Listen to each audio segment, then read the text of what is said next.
One nation one election, one nation one election, one nation one election ये चलने वाला नहीं है। एक देश एक चुनाव होना चाहिए, एक मतदाता सूची होनी चाहिए। अरे हमको क्या मिलेगा? ये भारत की जरूरत है। इसमें आपत्ति क्या है?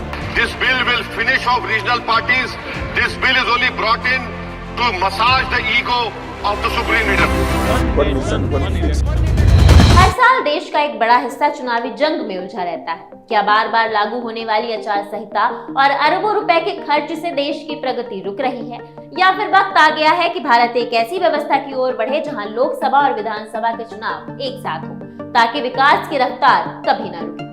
आज के इस एक्सप्लेनर सेगमेंट में जानेंगे एक देश एक चुनाव आखिर है क्या। साथ ही ये भी जानेंगे कि अगर ये नियम लागू होता है तो क्या इससे देश को फायदा होगा या फिर नुकसान होगा।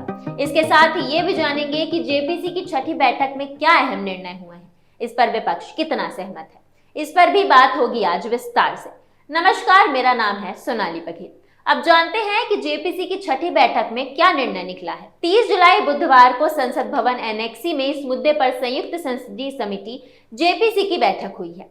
15वें वित्त आयोग के अध्यक्ष एनके सिंह और अर्थशास्त्री डॉक्टर प्राची मिश्रा ने अपने तर्क रखे। उनका कहना था कि यदि लोकसभा और राज्य चुनाव एक साथ हों तो देश की जीडीपी में 1.5% की बढ़त हो सकती है, यानी करीब 4.5 लाख करोड़ रुपए का फायदा। हालांकि उन्होंने यह भी जोड़ा कि चुनावों के बाद के खर्च से राजकोषीय घाटा 1.3% तक बढ़ सकता है। अब जरा सोचिए, बार बार चुनाव होने से देश पर क्या असर हो सकता है। पहला, उद्योग और निर्माण क्षेत्र धीमा पड़ सकता है। दूसरा, टूरिज्म और हेल्थ सेक्टर पर असर हो सकता है। तीसरा, प्रवासी मजदूर काम छोड़ घर लौट सकते हैं। चौथा, पुलिस की लंबी तैनाती से अपराध दर बढ़ सकते हैं।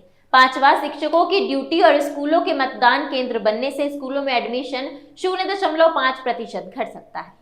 छठवां, बार बार आचार संहिता लागू होती है जिससे सरकारों का काम रुक सकता है, यानी देश लगातार इलेक्शन मोड में रहता है और नीतियों के बजाय वोट की राजनीति पर जोर रहता है। अब जानते हैं इस बारे में इतिहास क्या कहता है। आजादी के बाद 1952, 1957, 1962 और 1967 तक एक साथ चुनाव होते थे, लेकिन 1968 से 70 के बीच कई विधानसभाएं और लोकसभा समय से पहले भंग हुई और ये सिलसिला टूट गया।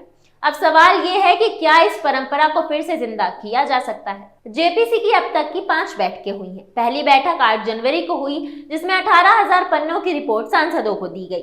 दूसरी बैठक 31 जनवरी को हुई, जिसमें स्टेक होल्डर्स की सूची बनी।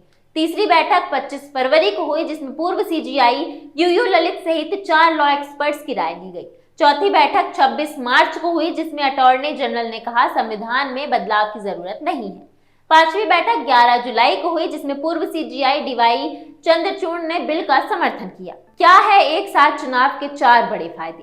पहला, शासन में निरंतरता, यानी बार बार चुनावों से ध्यान भटकता है। दूसरा, अधिकारियों का बेहतर उपयोग, यानी हर बार भारी तैनाती की जरूरत नहीं है।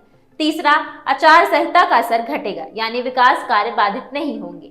चौथा, खर्च में कटौती, यानी चुनावी मशीनरी, सुरक्षा, प्रचार सब में खर्च कम होगा। अब डेटा कंपैरिजन देखिए। सिर्फ 2024 के लोकसभा चुनाव में 1 लाख करोड़ रुपए का खर्च हुआ।